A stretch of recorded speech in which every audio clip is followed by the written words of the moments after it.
Chapter 3 continued. We saw about Vaishnava Brahma in the previous audio. Since the indifference and the play of truth and untruth between the two are also illusory, it should be considered as Maya, and that will be Vaishnavi Maya. In both places, it is the play of indifference, with no possibility of experiencing the differences among them. Therefore, that state is known as Sama or indifferent. As that state of Brahma is joyous in nature, after creating the duality of truth and untruth, he plays and gets others to play as well. Therefore, that play which appears to be joyous is Maya and as such is delusory. This is because if there is always joy, full and complete, then taking support of something that is dualistic in nature will turn out to be illusory as it is under the control of Maya. The illusory nature of Maya is of two kinds. The illusion of truth which is liberating and the illusion of untruth which creates bondage. Therefore, Samaras Brahma that assumes a dual nature and makes them play is Vaishnava Brahma. Thus the form of the universe and the universal Lord expressing through causal matter and conscious spirit, endowed with body and ego, which is Shakti and Surya, are known to be of four types each. How are they to be known? Just as equanimity is all of four kinds, the experience of the nature of equanimity, which can be accomplished through meditative union, and the actualization of Vaishnavi Sama Brahma is also through the eightfold superconscious meditative union. In this manner, the play of the Lord of the universe, which is of the nature of equanimity or indifference, the same that plays as Vaishnava Brahma in the ignorant stage, is experienced as the absence of the nature of equanimity or indifference of Maya. This is my nature. With firm determination, Vishnu Brahma gets absorbed into me. The inherent meaning of the word Mai is the mystery of the being of a particle, which can be understood only through yogic meditative union. That is the reason why in every reference made to the play of Brahma, there is an indication by the word Aham. In short, when the eightfold superconscious meditative union, which causes the end of the single-pointed tendency of the mind, is actualized, the fourfold power centers of Brahma are experienced. Since it is restricted, it is through the support of Ganesha meditative union, that is, it is after they have attained completion, merged and absorbed. The eightfold superconscious meditative union is said to have completely taken place.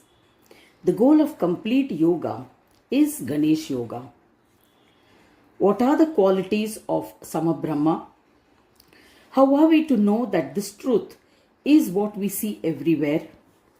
The answer is obtained when one experiences the passionate action with equanimity and indifference in all four types of the play of the Lord of the universe. He says, the characteristics of the form of the Lord of the universe is dispassionate and immeasurable. How is that possible? He says, the first characteristic is the absence of any change, that he is changeless, and one can experience the strangeness or opposition towards each other.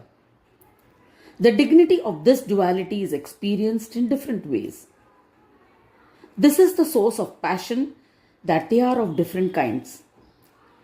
The main characteristic of Samaras is always and forever the absence of duality. That is why it is known as dispassionate, because the absence of passion means, even though established in duality, it does not take or assume a different form. Not knowing this makes one do continuous actions as per the nature. This is known as Samaras, which is indicative of the absence of passion. Its second characteristic is aprameya, hailed in the universe. It means that it cannot be measured by any means because of the absence of passion. Its magnitude cannot be known since it is the trait by which the Samadharma is known from the magnitude of truth and untruth. The opposing nature is understood from the experience. and therefore it is without any boundary. This is Vaishnava Brahma over the ignorance stage which has been stated here. The qualities of Shaiva Brahma. In the original verse, the words Vyakto Vishwaga Vyasaha praises the three states of Shaiva Brahma's lordship over the whole world and explains it further here onwards. It is possible to know the three authorities of power, namely truth, untruth, and equanimity, which are the manifested traits. The three traits, that is, the dissolution and creation, the essence of all life, and the essence of all joy, are explicit and can be known separately. From here on, there is nothing explicit or manifest to be known. That which depletes the three traits is unmanifest, which is indicated by Neti stage. Since the names and forms are blamed, they are untruth. If they did not exist, there is no truth at all. Then where is the equanimity? That also cannot exist. This is the knowledge of the essence of Neti. These are the traits of the authority of Neti that are known. The instructions of the Vedas regarding this are indicated by the verse Neti Neti iti seshatam yat parampadam. This should be understood in the context of the authority of Neti Brahma. Nobody understands what it means to be always unmanifest and detached. Both these meanings should be understood from the Neti stage. If this unmanifest Neti Brahma thinks that all this play happens due to the supporting principle established within me, then I withdraw my playful nature. So, the expectation of all those depending on whom the whole play goes on will not take place. For all this to happen, the support of the unmanifest form has to be given because they do not have the primordial knowledge about me. In other words, due to the inherent ignorance, their play is not going to happen. Besides, the support given to the three forms will continue the enchantment of the manifest, which in no way is going to have any impact on me. Therefore, this play of disenchantment has to be undergone. This inspiration has arisen due to the desire of the Lord of Swananda, and it keeps happening. As per the earlier practice, when the body and the soul are in the superconscious meditative union, the play of the three powers in their universal form was a regular disposition and happened spontaneously. There, in the manifest threefold states, the harmonious connections of the powers of Brahma has to be accomplished in the unmanifest state. This is the play of Shiva in his universal form, and it is necessary to understand his presence in the ignorance stage. Even though he is unaffected by the three types of enchantments, he remains there giving support as the substratum. He is stuck in it by the binding power of Maya, even though he is disenchanted. This is because one is aware of the three forms and the enchantment surrounding it, and that protection is being given to those three. This is the mystery surrounding bondage, which is delusory in nature. In the four types of worlds, by giving up the nature of the three of them, the fourth world of disenchantment remains. This is the essential characteristics known as Shiva Atman. He holds a power of authority, which is why he is known as Mahadev. Following his desires closely, all kinds of play keep going on. To conclude, we saw the significance of the completion of the 8 types of superconscious meditative union and the actualization of the 4 types of experiences, which has been highlighted here with reference to the play of the world. 3 qualities, namely unmanifest, omnipresence, and imperishability, have been mentioned here, keeping in mind the authority and the experience of the power of authority of Shiva. Let us look into the meaning given in the commentary of Srimad Gargya for the collection of the verses. The summary of the commentary is as follows. He first elucidates how we know the experience of the authority of Surya in the play with attributes at the ignorant stage, and then goes on to explain the experience of Vaishnava authority and the Shaiva authority. Sri Ganaraja Prabhu says to King Varenya, being dear to me and an earnest student, listen to what I have to say. He goes on to say, in the play of the universe, the power of names and forms is the experience of Shaiva Brahma. Its support, which is the Atman or the soul, is by the power of Sat Brahma, that is the power of Surya. Its first characteristic is being the witness. Just as among the two of them there is a third entity, that is only the witness knowing both of them, he understands the joys and sorrows of both of them, but he is not connected to the feelings of joys and pain, of happiness and sorrow. In the same way, the Jiva, who is the bearer of the Atman, is only the witness of the name and form that he has assumed. He is not in the least affected by the changes such as its dissolution or recreation. Therefore, the establishment of the play of Asat is experienced in the form of truth and untruth. Otherwise, one may not understand its reality at all.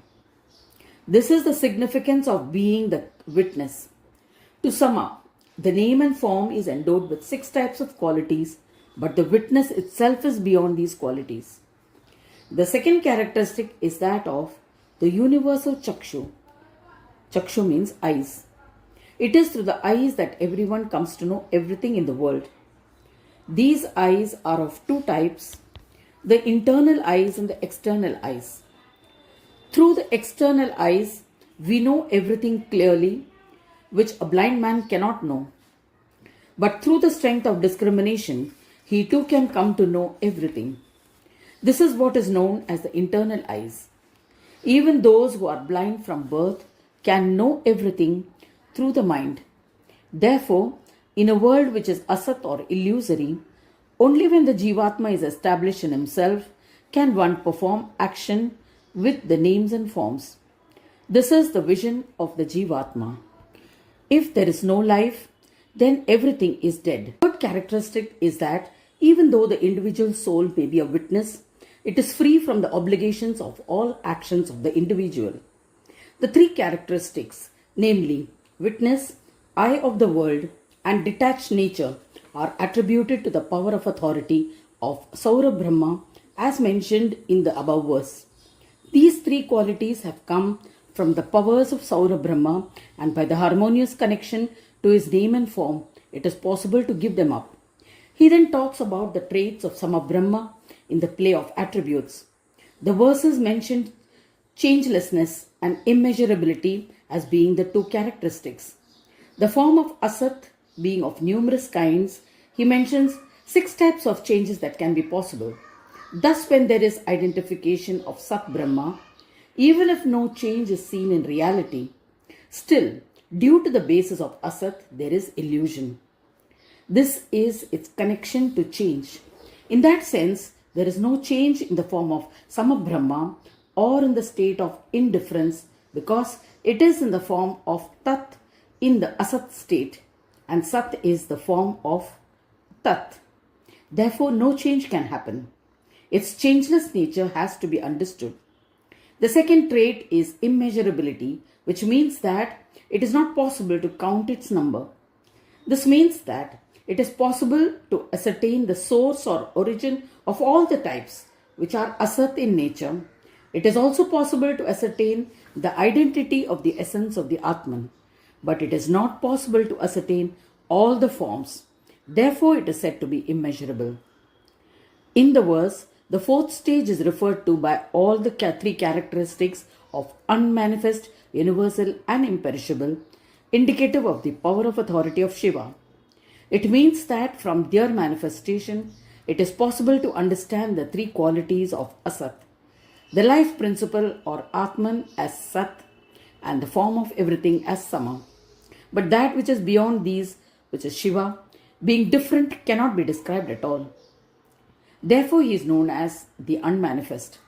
Even though he is among the manifest 3, he is the supportive power of all the 3.